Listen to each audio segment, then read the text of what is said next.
Ce matin, je voulais partager avec vous un texte qui me trotte dans la tête depuis un petit moment. Peut-être parce qu'on a parlé à un moment donné dans les groupes de discussion de ce que c'était qu'une malédiction. Et donc ça m'a fait revenir à la malédiction originelle, en fait, à celle qui commence l'histoire de l'humanité. Et j'ai voulu réfléchir un peu dessus, réfléchir à ce qu'elle est exactement, cette malédiction, et puis aussi à ce qu'on en fait. Comment elle se traduit dans nos vies. Et puis aussi, comment est-ce que le Christ, qu'est-ce que le Christ en a fait, et vers comment il nous aide comment il nous permet de la dépasser finalement, ou en tout cas, comment il nous conduit dans cette direction-là. Alors, on va la lire, ça se trouve dans Genèse, chapitre 3, et on va lire donc du verset 16 au verset 19. Donc elle fait suite à la chute, et à la désobéissance. Et on sait comment Dieu interroge Adam et Ève, et comment ils vont se rejeter la faute les uns sur les autres. D'accord ? Le serpent, la femme que tu m'as donnée. Et donc Dieu va maudire le serpent. C'est pas je vais commencer juste après. Et donc, il s'adresse d'abord à la femme. Donc au verset 16. Dieu dit à la femme, « Je rendrai tes grossesses très pénibles, et tu mettras tes enfants au monde dans la souffrance. Ton désir se portera vers ton mari, mais lui, il te dominera. » Puis il dit à Adam, « Puisque tu as écouté ta femme et que tu as mangé du fruit de l'arbre dont je t'avais défendu de manger, le sol est maudit à cause de toi. C'est avec beaucoup de peine que tu en tireras ta nourriture tout au long de ta vie. Il te produira des épines et des chardons, et tu mangeras les produits du sol. Oui, tu en tireras ton pain à la sueur de ton front, jusqu'à ce que tu retournes au sol dont tu as été tiré, car tu es poussière, et tu retourneras à la poussière. » Alors évidemment, ces textes-là, on les connaît, certains sont répétés régulièrement. Tu es poussière et tu retourneras à la poussière. Quand même régulièrement dans les enterrements, on entend cette phrase-là. Et alors, la première chose qui marque quand même dans cette malédiction, c'est que Dieu s'adresse différemment à l'homme et à la femme. C'est très genré comme malédiction. Et donc cette différence entre les hommes et les femmes, on sait comment dans l'histoire, on a, j'ai envie de dire, tour à tour, trop insisté finalement, peut-être, sur cette différence, justifier la domination justement des hommes sur les femmes à partir de ces différences. Et puis maintenant, au contraire, le balancier arrive de l'autre côté et maintenant on nie en fait qu'il y ait la moindre différence entre les deux sexes. Et donc en lisant ce texte-là, ce qui m'a marqué finalement, c'est que c'est vrai que Dieu s'adresse de façon différente à l'homme et à la femme. Et pourtant, si on y réfléchit un petit peu, et c'est ce qu'on va essayer de faire, on se rend compte que ces malédictions s'appliquent assez universellement aux deux sexes. Et on va le regarder. Donc la première malédiction concerne la souffrance, la grossesse, le fait de donner la vie. Et alors le texte nous dit est pénible, et le moment où la femme donne naissance, c'est un moment de souffrance. Et alors, Okay, moi j'ai eu 4 enfants, donc j'étais avec ma femme au moment des accouchements. Bon, donc je peux témoigner, et je pense que tous ici nous l'avons vu à un moment ou à un autre, que effectivement c'est un moment de souffrance. Et j'ai envie de dire, donc évidemment il ne s'agit pas de le minimiser, mais on peut aussi constater que eh bien, pour l'enfant qui vient au monde, c'est pas non plus une partie de plaisir. Et la première chose que l'enfant va vivre en arrivant dans ce monde, eh bien, c'est de la souffrance. Hein. Quand le bébé se met à crier, c'est bien parce que l'air remplit ses poumons et qu'il souffre. Et donc, ce texte qui nous parle de la souffrance de la femme, eh bien, c'est un texte qui lie la vie avec la souffrance. Au moment où tu donnes la vie, tu souffres. Au moment où tu arrives dans la vie, tu souffres. Et tout au long de ta vie, eh bien, cette souffrance va t'accompagner. Et on a tous expérimenté, à un moment ou à un autre dans nos vies, cette souffrance physique, et elle nous accompagne.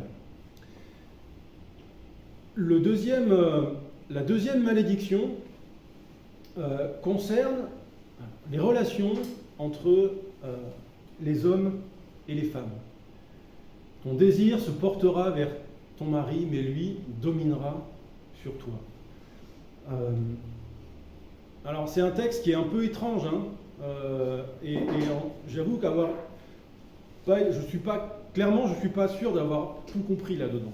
Et la première façon de se dire, on pourrait faire une psychanalyse en fait, hein, de ce que ça veut dire exactement, quelles conséquences ça a dans la construction de nos rapports avec le sexe opposé. Et bon, et je veux, personnellement, c'est pas forcément, je le lis pas comme comme quelque chose qui fixe finalement le rôle de la femme et le rôle de l'homme dans cette relation, parce que, une fois de plus, si on y réfléchit un petit peu, on se rend compte que le désir, quelle que soit sa nature, hein, qu'il soit sexuel ou sentimental et relationnel, eh bien, ce désir existe des deux côtés. Et que la domination, même si la domination physique, c'est vrai, était majoritairement exercée par les hommes, mais en tout cas, la capacité à manipuler et à se servir de l'autre, eh bien, là aussi, c'est quand même assez partagé entre les deux. Et on voit bien que ce mélange de besoins, de dépendance, et cette réaction de dominer, de se servir, de manipuler l'autre, eh bien, ce mode de fonctionnement a existé entre les hommes et les femmes, j'ai envie de dire, depuis toujours. Et toutes les histoires qu'on peut entendre, eh bien, reflètent ce mode-là. La troisième malédiction, qui cette fois-ci est portée sur Adam, eh bien, c'est la souffrance dans le travail, la pénibilité, le fait que le sol est maudit. Le sol est maudit et tu devras lutter pour en tirer ta subsistance. Tu devras, à la sueur de ton front. Aussi, c'est une expression quand même qu'on garde dans la tête. Et alors, si je prends mon exemple, eh bien, dans mon couple, par exemple, donc ma femme, elle est prof de sport. Et moi, je suis informaticien. Donc, clairement, en termes de sueur, c'est elle qui gagne. Bon. Donc, cette pénibilité, on le sait bien, là aussi, elle a toujours été partagée. Alors, je vais reprendre un exemple personnel. Mes grands-parents étaient agriculteurs. Je peux garantir que ma grand-mère a autant transpiré que mon grand-père pour tirer justement une subsistance du lopin de terre, qu'ils avaient. Et là aussi, il suffit de se retourner un petit peu dans le passé ou de regarder un peu ce qui se passe ailleurs dans le monde pour savoir que les hommes et les femmes doivent lutter et doivent transpirer pour pouvoir survivre. Et donc, juste pour dire, on parlait de malédiction, et c'est dans ce verset-là en fait que le mot malédiction, donc le sol est maudit, apparaît. Et je voulais juste souligner le fait que, en fait, seul Dieu est capable de maudire. On réfléchissait à ce que ça voulait dire, mais la malédiction, Dieu maudit parce que quand Dieu parle, la chose s'accomplit, ce qui n'est pas notre cas à nous. D'accord ? Nous, on a beau dire ce qu'on veut, le monde reste tel qu'il est. Au contraire, quand Dieu parle et quand Dieu maudit, eh bien, la chose s'accomplit. Et le sol maudit par Dieu, qui produit des épines et des chardons, cette création qui a été transformée par la chute, eh bien, c'est la parole de Dieu qui la transforme. Et donc, tout ça pour dire que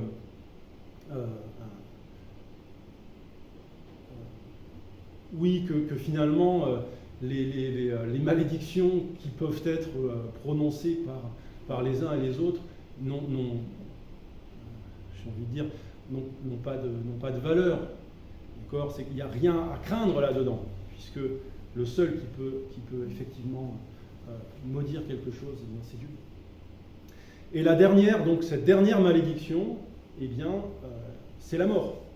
Donc on l'a dit, tu es poussière, et tu retourneras à la poussière. Donc cette image de la poussière qui vole, hein, ce terme est quand même très, très particulier et fait référence au désordre. Hein. La création de Dieu, c'est d'amener la vie au milieu du chaos.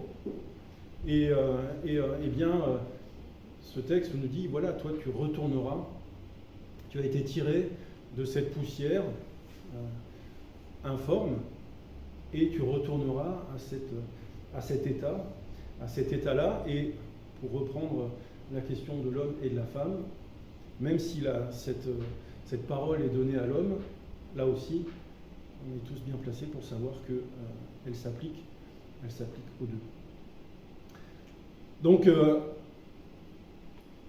Donc voilà en fait cette malédiction qui s'applique à tous les domaines de notre vie, une souffrance qui va toucher notre corps, qui va toucher nos relations, qui va toucher notre rapport à la création, avant de finalement s'éteindre. Et donc, dans la suite de ma réflexion, je me suis demandé, mais alors qu'est-ce qu'on fait de cette malédiction ? Et bien, on va dire, ce qu'on en fait naturellement, c'est qu'on va lutter contre. On va lutter, on va essayer d'y échapper par tous les moyens possibles. On parlait de souffrance. Je ne sais pas si vous avez jamais pris une baffe dans votre vie, mais en gros, quand même, quand on nous menace et qu'on a déjà vécu ce que ça fait, notre corps a un réflexe, d'accord, hein, c'est d'essayer de l'éviter.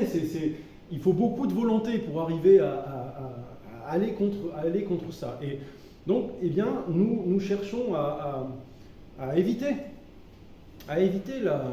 la souffrance. Et j'ai envie de dire que c'est légitime, et on va voir que dans toutes ces malédictions qu'on va chercher à éviter, eh bien, ce qui va être difficile, c'est d'arriver à démêler finalement ce qui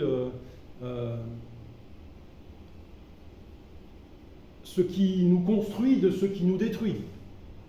Alors je vais y venir, mais donc, par exemple, la souffrance. Donc, Alors la médecine nous aide à éviter la souffrance. Et bien sûr, quand on a mal quelque part, eh bien, on se soigne. On parlait donc évidemment de la naissance. Eh bien, ok, maintenant il y a les péridurales, tous les moyens qui permettent justement d'éviter cette souffrance au moment de la naissance. Bon, tous les analgésiques possibles qui ont été mis au point. Et malgré tout, on voit bien que dans cet évitement de la souffrance, eh bien, on emporte, j'ai envie de dire, les effets secondaires. On cherche à l'éviter, et en même temps, cet évitement amène d'autres formes d'autres problèmes. Alors,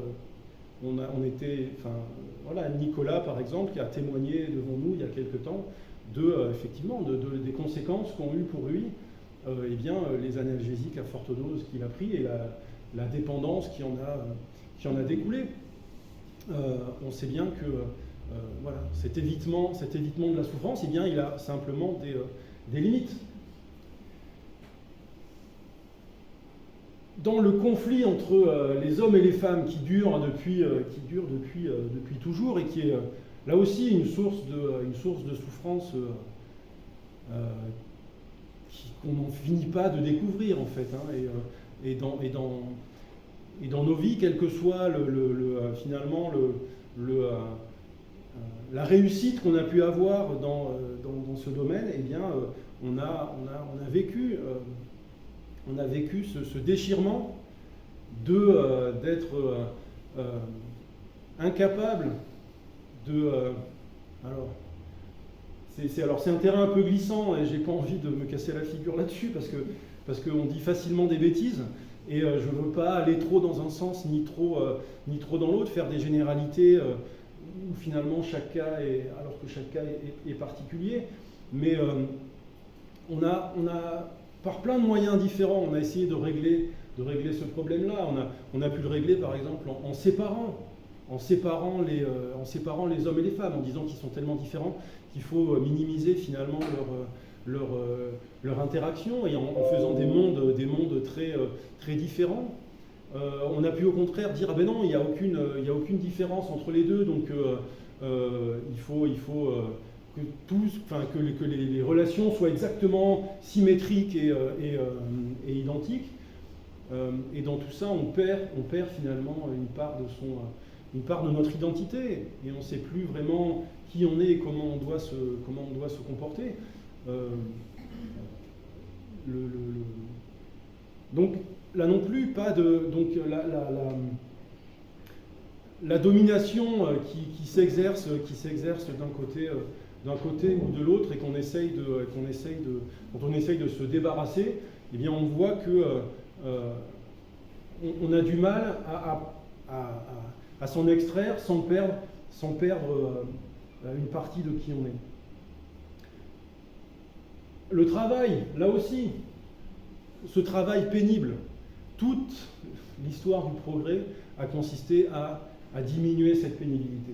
Et on est arrivé à un point où, alors Paul nous le rappelle régulièrement, mais la mécanisation, l'énergie peu chère a fait qu'effectivement on a besoin de beaucoup moins transpirer pour arriver à obtenir ce dont on a besoin.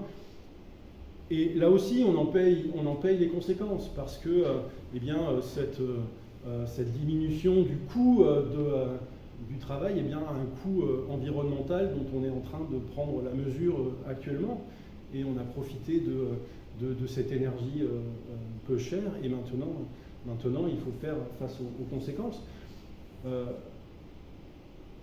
Le travail a aussi cette fonction dans notre société d'apporter du sens, et je pense que on a tous eh bien, trouver dans notre activité un sens, une utilité. Et on sait combien c'est important de se sentir utile et de faire quelque chose qui apporte du sens. Et eh bien, en luttant contre la pénibilité, on se retrouve aussi à avoir des travaux, des travaux qui n'ont aucun sens. On parle de bullshit job. Voilà, on a un travail et on n'a aucune idée de à quoi il peut bien servir. Et donc, encore une fois, on lutte contre un travail pénible et on obtient un travail qui n'a aucun sens.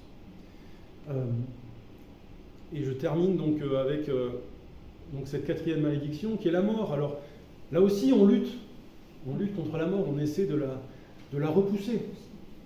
De la repousser de plus en plus. Alors certains rêvent même de l'abolir, mais en tout cas, on essaye tous de vivre alors le plus longtemps possible. Et bien sûr, c'est légitime, et encore une fois, on en paye les conséquences de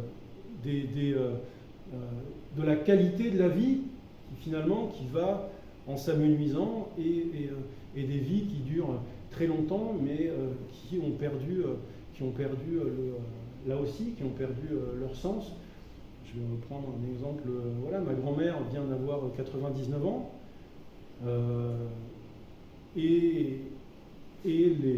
alors elle commence un peu à perdre le contact avec la réalité, mais quand je peux aller discuter avec elle, la question qui revient toujours, c'est qu'est-ce que je fais là ? Qu'est-ce que je fais là ? Je devrais être parti. Donc voilà, une difficulté à trouver du sens quand la vie dure très longtemps. Une autre façon de régler le problème de la mort, c'est au contraire de la maîtriser, de la faire venir plus tôt.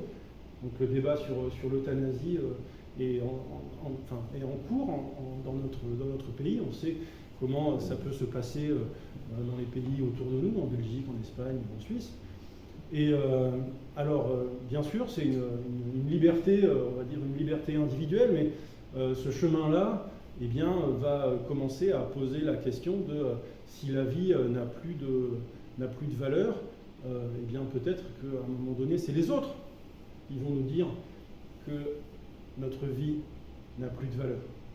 Donc en cherchant une liberté, on risque de se retrouver dans une situation où c'est notre famille, notre société qui va nous dire bon, il est temps maintenant de laisser la place. Donc on voit que cette malédiction, ces malédictions que Dieu a posées sur notre monde, eh bien, nous luttons contre, et en même temps, elles structurent aussi notre société, elles structurent notre personnalité, et on a du mal on n'arrive pas finalement à s'en sortir d'une façon, j'ai envie de dire, d'une façon humaine. On essaye, et on voit bien que, quelles que soient les solutions qu'on essaye d'apporter, elles sont partielles, bancales, et elles ne nous permettent pas de trouver une véritable solution. Alors, je prétends pas, bien sûr, avoir une sagesse particulière dans ce domaine-là. J'essaie simplement de réfléchir à ce que Dieu dit, et à ce que nous en faisons, et à comment nous le vivons.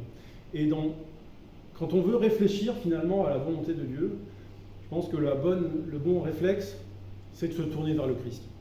Et de se dire, bon ben, moi je ne sais pas, mais qu'est-ce que le Christ a fait ? Qu'est-ce que le Christ a fait ? Ça répond peut-être pas à toutes les questions, mais ça donne quand même une direction. Et on va rapidement là aussi regarder comment est-ce que le Christ qu'est-ce que le Christ a fait par rapport à ces malédictions, parce que le Christ est venu dans ce monde et il a vécu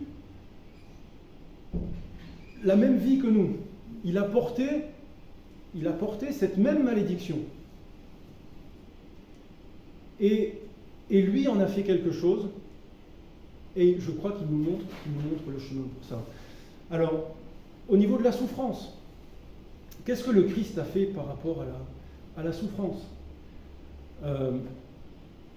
On peut peut-être d'abord constater que le Christ n'a jamais recherché la souffrance.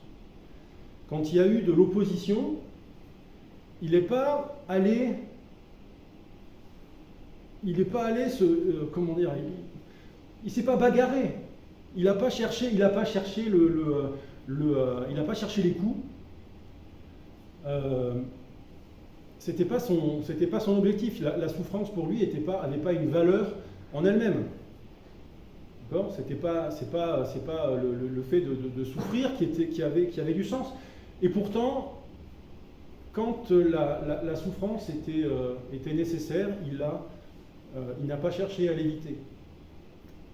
Le premier exemple, c'est peut-être celui de la tentation. Quand il s'est retrouvé dans le désert et qu'il a jeûné pendant 40 jours, le texte nous dit il eut faim, et la faim fait partie de cette souffrance physique que nous pouvons connaître, et le texte nous dit que, eh bien, il a vu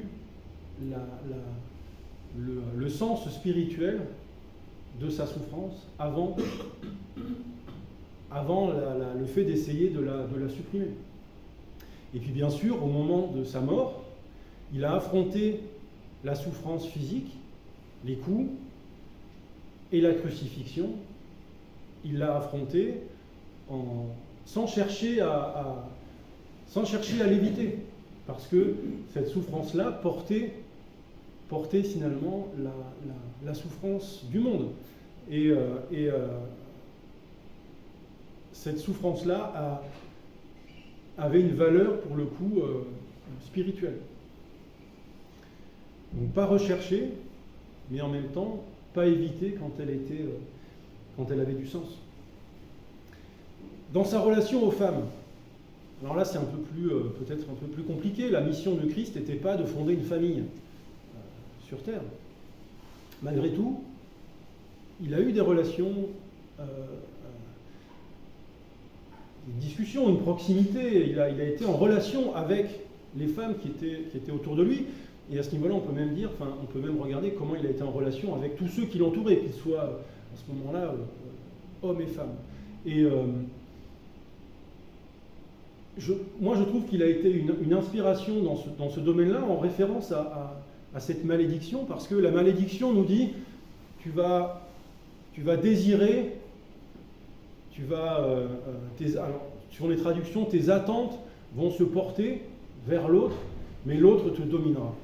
Donc cette relation de dépendance et de domination, et le Christ est sorti de ce mode de fonctionnement. Il n'a jamais été dépendant de ceux qui l'entouraient. Il n'a jamais cherché à créer de dépendance envers lui. Et puis, il ne les a non plus jamais dominés. Et lui-même n'a jamais été dominé. Donc, il a réussi à se sortir de ce cercle vicieux qui nous est décrit dans ce verset-là. Alors évidemment, il y aurait beaucoup de choses à dire là-dessus, et on n'a pas le temps ce matin, mais pour moi en tout cas, ça me permet de me retourner sur la façon dont moi-même je peux vivre mes relations, et de me dire, oui mais regarde comment le Christ les a construits, ces relations. Le travail. Alors le travail, on sait peu de choses sur comment est-ce que le Christ a travaillé. Ce qu'on sait, c'est que son père était charpentier, que dans cette société, on ne choisissait pas vraiment son travail, et que donc il est très probable que lui-même a été aussi charpentier. On sait que son ministère a commencé à 30 ans, et que donc il devait lui aussi être dans les carrières longues. Il a dû commencer son travail, peut-être, j'en sais rien, à l'adolescence, et le poursuivre jusqu'à ce que son ministère commence, puisque il n'y a pas de raison de penser qu'il a vécu, il n'avait pas, comme Jean-Baptiste, un travail de prophète à l'extérieur de la société. Et lui était dans sa société, dans sa famille. Il a participé, il a vécu, donc probablement comme un charpentier. Alors effectivement, on n'a pas on n'a pas de texte qui nous parle de ça, mais manifestement quelque chose de très normal à ce niveau-là. Donc il a vécu du travail de ses mains, comme ceux qui étaient autour de lui. On peut aussi se rattacher à l'enseignement de Paul, qui nous parle du travail, que chacun travaille et ne soit pas une charge pour les autres. Donc le travail avait sa place dans la vie de Paul. On sait, il fabriquait des tentes. Donc dans la vie de Paul, dans la vie de Jésus, en tout cas donc pendant la première partie de sa vie. Et pourtant, eh bien, si ce travail n'est pas mis en avant, c'est qu'il n'était clairement pas central. Il n'était pas central dans la vie ni de Jésus, ni de Paul. Et là aussi, quelque part, ça nous interroge. Alors, parce que, comme je le disais, le travail souvent donne un sens à notre vie, parce qu'on y trouve notre utilité. Et alors, là aussi, ça ne répond pas à toutes les questions, hein, mais ça permet quand même de se demander, ou du moins de faire attention au fait de ne pas mettre trop de valeur, finalement, de mettre de sa propre valeur dans son travail. Et je dis ça évidemment d'abord pour moi, parce que, eh bien, voilà, on met beaucoup d'énergie, beaucoup de temps, et on voit que bien, pour ceux qui sont nos modèles, eh bien, le travail, tout utile qu'il soit, n'était pas celui qui était porteur du sens de leur vie. Là aussi, le dernier point de cette malédiction, la mort. Comment est-ce que Christ a vécu, a affronté la mort? Et, eh bien, alors, là, je ne vous apprends rien du tout. Le Christ là aussi, n'a pas cherché la mort, il l'a vu arriver, et on pense à Gethsémane, évidemment, et il voit arriver cette mort, il ne la désire pas, mais il l'accepte. Il l'accepte, elle aussi, parce que, alors là, évidemment, la portée est encore plus incroyable, parce que sa mort apporte la vie au monde. Et Paul va faire cette comparaison entre le premier Adam et le deuxième, celui par qui la mort est entrée dans le monde, et l'Adam, le deuxième Adam, celui qui accomplit la volonté de Dieu, et à travers la mort duquel, eh bien, c'est la vie qui est apportée au monde. Donc, en Christ, la mort est acceptée et vaincue. Donc voilà l'exemple que nous donne le Christ. Et je veux terminer avec un passage qui nous parle de l'espérance. Là, on a parlé donc de cette malédiction, de la façon dont nous la vivons, ce que nous en faisons. Mais la parole nous donne aussi une espérance. Alors on a commencé dans la Genèse, on va terminer dans l'Apocalypse. Et donc là, ça se trouve dans l'Apocalypse au chapitre 21 et au verset 4. Et je vais même commencer à partir du verset 1 et on va lire jusqu'au verset 4, voilà, de 1 à 4. Voilà, puis je vis un ciel nouveau et une terre nouvelle, car le premier ciel et la première terre avaient disparu, et la mer n'existait plus. Je vis la ville sainte, la nouvelle Jérusalem, descendre du ciel, d'auprès de Dieu, belle comme une mariée qui s'est parée pour son époux, et j'entendis une voix forte venant du trône qui disait : Voici la tente de Dieu avec les hommes. Il habitera avec eux, ils seront ses peuples, et lui, Dieu, sera leur Dieu. Il essuiera toute larme de leurs yeux. La mort ne sera plus, il n'y aura plus ni deuil, ni plainte, ni souffrance, car ce qui était autrefois a définitivement disparu. Donc la promesse qui nous est faite, c'est que cette malédiction prendra fin, que la souffrance disparaîtra, que le conflit disparaîtra, que la nécessité de travailler, la nécessité d'être utile, finalement disparaîtra elle aussi, parce que Dieu sera notre Dieu. Dans 1 Corinthiens 13, Paul nous dit que nous le connaîtrons comme il nous a connus. La plénitude de la relation à Dieu remplacera le conflit qui nous oppose entre nous et avec la création, et la mort. Voilà, la mort ne sera plus. Donc je voulais terminer avec ça. Donc juste pour conclure, oui, donc c'est vrai, nous vivons dans un monde maudit par Dieu, et nous sommes bien souvent incapables de séparer le bon grain de l'ivraie, c'est-à-dire les conséquences de la chute, le mal qui est la conséquence du péché, et puis ce qui fait notre propre identité dans la relation à notre corps, aux autres, à notre place dans la société. Tout ça se mélange, et malgré nos efforts, on n'est pas capable d'arriver à démêler les fils. Il nous faut reconnaître le mal, et en même temps, on est dans une situation où on est incapable de démêler ce qui nous construit et ce qui nous tord.